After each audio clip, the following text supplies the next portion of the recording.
Hello everyone, नमस्कार। स्वागत है आप सभी का।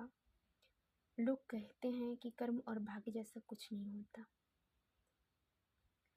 तो मैं उनके लिए ये कहना चाहूँगी। एक बच्चों का स्वभाव बिल्कुल अलग अलग होता है।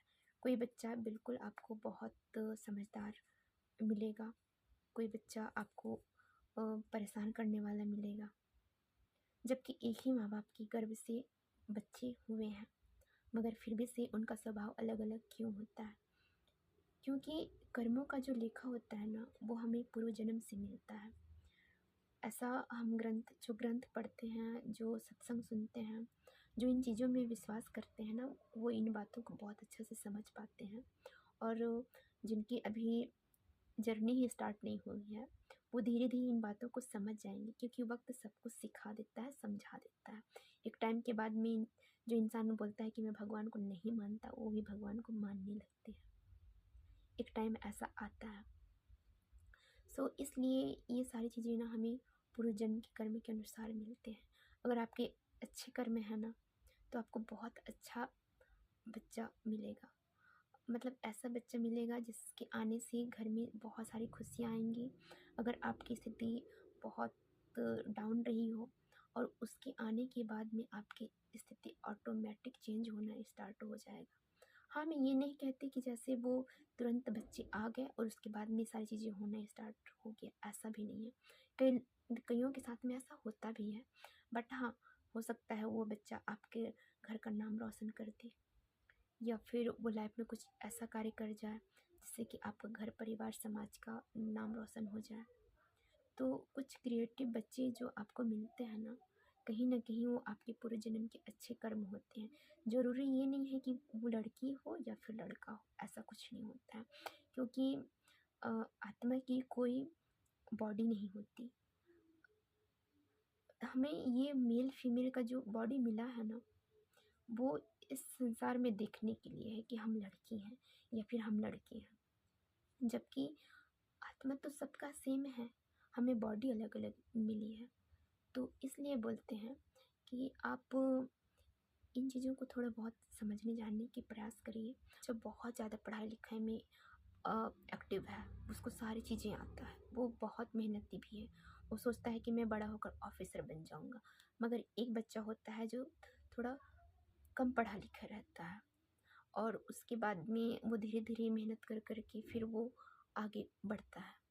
तो जो बहुत ज़्यादा इंटेलिजेंट बच्चा होता है ना, वो अक्सर देखिएगा एक अच्छी पोस्ट पर पहुंच तो जाते हैं, बट वो अपने घर वालों को भूल जाते हैं। कई बार ऐसा भी होता है, वो अपना मर्यादा, अपने संस्कार भूल जाते हैं। मगर जो बच्चा थोड़ा कम विचारधारा का होता है ना, यकीन मानिए वही बच्चा माई पापा का आगे चलकर सपोर्टर बनता है, वही मेरे पापा को अपने पास में रखता है। तो कभी भी अपने बच्चों का एक दूसरे के साथ में भी कंपेयर बिल्कुल भी मत करिए, क्योंकि इस दुनिया में सबका अपना अपना कर्म है, अपना अपना भाग्य लेकर आए हैं। कई बार ऐसा भी होता है कि जो बहुत बचपन में बहुत शांत चुपचाप रहता रहा हो, वो बच्चा बड़ा होकर बहुत अच्छा लाइफ में कोई बहुत बड़ा कार्य कर जाए। और अ, मतलब जो पढ़ा लिखा, जो बहुत इंटेलिजेंट बच्चा है, वो सिर्फ एक अच्छी जॉब उसको मिल गई है, वो अपनी फैमिली के साथ में सेटल हो गया हो। मगर जो कम पढ़ा लिखा, जिसकी बुद्धि थोड़ी सी उससे कम रही हो, आपको ऐसा लगता हो कि उसकी बुद्धि उससे कम है, वो बच्चा आपके लिए पूरी लाइफ को, आपका पूरा फैमिली को वो पूरा सपोर्ट करके रखता है। और वो लाइफ में कुछ इतना बड़ा कार्य कर जाता है कि आपको भी अपने आप में प्राउड फील होने लगता है कि वाह, मेरा बच्चा है। तो सबके भाग्य अलग अलग हैं यहाँ पे। बस ये है कि आप सबका सामान्य रूप से आप सबको प्रेम दें, सबके साथ में सम्मान व्यवहार करें, किसी को एक दूसरे के प्रति जरा सा भी भेदभाव मत रखें। तब वो बच्चा बहुत अच्छा रहेगा आपकी लाइफ के लिए। क्योंकि कई बार ऐसा होता है ना कि जो हमारा परिवार होता है, जो हमारी फैमिली होती है, उन चीज़ों को देखकर बच्चा बड़ा होता है। और ऐसा होता है कि अगर हम अपने मम्मी पापा के साथ में गलत व्यवहार कर रहे हैं, तो बच्चा भी उस चीज़ को देख रहा होता है कि मेरी दादी को या फिर मेरे दादा को अच्छे से ये रख नहीं रहे हैं, हमेशा उनको किसी भी चीज़ के लिए चिल्लाते डांटते फटकारते रहते हैं। तो जो ये होता है ना कि कर्म का अकाट्य सिद्धांत एक बुक है, आप उसको ज़रूर पढ़िएगा, क्योंकि जो भी कर्म हम अभी कर रहे हैं ना, भविष्य में वो चीज़ें हमें लौट कर आनी ही आनी है। तो अगर आप जैसा अभी आप अपने मम्मी पापा के साथ में कर रहे हैं, सेम वही चीज़ें आपका बच्चा भी करेगा। और एक चीज़ और एक नियम है कि जिस प्रकार से एक बीज हम बोते हैं और वो हमें बहुत सारा फल देती है ना, ठीक उसी प्रकार से हमारे कर्म भी होते हैं।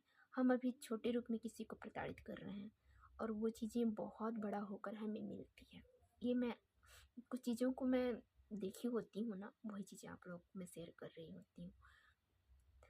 इसलिए बोलते हैं कि आप कर्म करने में भी बिल्कुल स्वतंत्र हैं, आप जैसा चाहें वैसा कर्म करिए। बट ये है कि इस चीज़ को ध्यान में रख कर ज़रूर करिएगा कि जो मैं अभी कर रहा हूँ ना, वो मुझे रिटर्न में मिलनी भी है, मुझे ही वो चीज़ें भुगतनी है। सो ये चीज़ें होती है, तो आप लोग लाइफ को लेकर सचेत भी रहिए कि मुझसे कहीं गलत कर्म ना बन जाए। कई बार ऐसा होता है ना कि हमें अब जिस इंसान जिस एज पे होता है उस टाइम पे सही चीज़ें गलत चीज़ों का समझ नहीं होता है।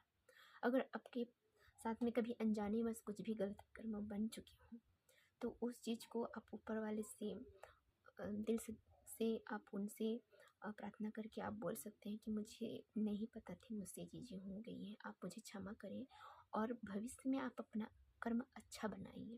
इससे ये होगा कि आपके जो पूरे कर्म बने हैं ना, उनकी फल तो आपको मिलेगी, बट ये है कि अगर आप परमात्मा के साथ में आप है ना, उस ऊपर वाले का आप पे कृपा है, गुरुओं की आप पे कृपा है, तो आपका अनहित कभी नहीं होगा। आप उन चीज़ों को बहुत अच्छे से संभाल लेंगे और आपको ज़्यादा लगेगा भी नहीं कि मैं एक कर्म का फल भोग रहा हूँ, ऐसा भी होता है। इसलिए मैं बोलती हूँ कि आप ज़िंदगी में जो भी चीज़ें करना चाहते हैं, अपने बच्चे को भविष्य का आप निर्माण करना चाहते हैं ना, तो उनके साथ में आप अच्छे से व्यवहार रखिए और अपने साथ में भी आप अपने आप में भी आप अपने आप को भी एक अच्छा लॉयल इंसान बनाइए, क्योंकि यहाँ पे सिर्फ दो ही चीज़ चलती है। अगर आप भविष्य में बहुत अच्छा आप ग्रोथ करना चाहते हैं, लोगों के साथ में आप कनेक्ट होना चाहते हैं ना, तो मेन चीज़ें ये है कि आप अंदर से बिल्कुल लॉयल रहिए, सबके लिए समान व्यवहार रखिए, किसी के लिए भी आपके मन में कोई भी भेदभाव वाली भावना हो ही मत।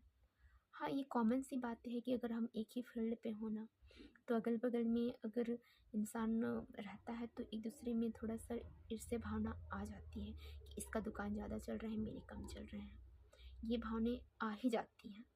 तो ये एक ह्यूमन बीइंग के ये नेचर है, ये स्वभाव ही है।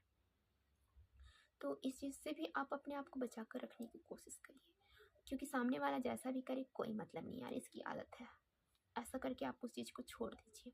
क्योंकि खुद को अगर आप अपने आप में परिवर्तन ला रहे हैं ना, तो लोगों से बिल्कुल भी कोई भी उम्मीद मत रखिए, क्योंकि लोग यहाँ पे अगर आप किसी से ज़्यादा उम्मीद रखोगे ना, तो तकलीफ सबसे ज़्यादा उसी से मिलती है। तो इसलिए मैं बोलती हूँ कि आप ज़्यादा किसी पे उम्मीद मत रखिए, उम्मीद रखिए तो सिर्फ एक उस ऊपर वाले पे, बस। उसके अलावा आप किसी पे भी कोई भी उम्मीद मत रखिए कि ये मेरा दोस्त है या फिर ये मेरा वक्त में साथ देगा। सिर्फ हाँ, जो वक्त में साथ देगा ना, वो आप ये समझिए कि वो आपके लिए बहुत अच्छे कर्म आपके रहे हैं, जो उनके जैसे आपको दोस्त यार मिले हैं। मगर आज के जनरेशन में बहुत कम ऐसे लोग होते हैं जो आपको एक अच्छे मुकाम पे देखना चाहते हो। आप लोगों को मेरे वीडियो कैसा लगा, आप मुझे लाइक कमेंट्स ज़रूर करिएगा और मैं इसी तरह से अच्छी मोटिवेशनल वीडियो आप लोग के साथ में लाती रही हूँ। तो प्लीज़ आप मेरे वीडियो को सब्सक्राइब ज़रूर करिएगा और कमेंट्स ज़रूर करिएगा। Thank you, bye bye, then take care. और आप लोगों को मेरा वीडियो कैसे लगा ज़रूर बताइएगा। Thank you, bye.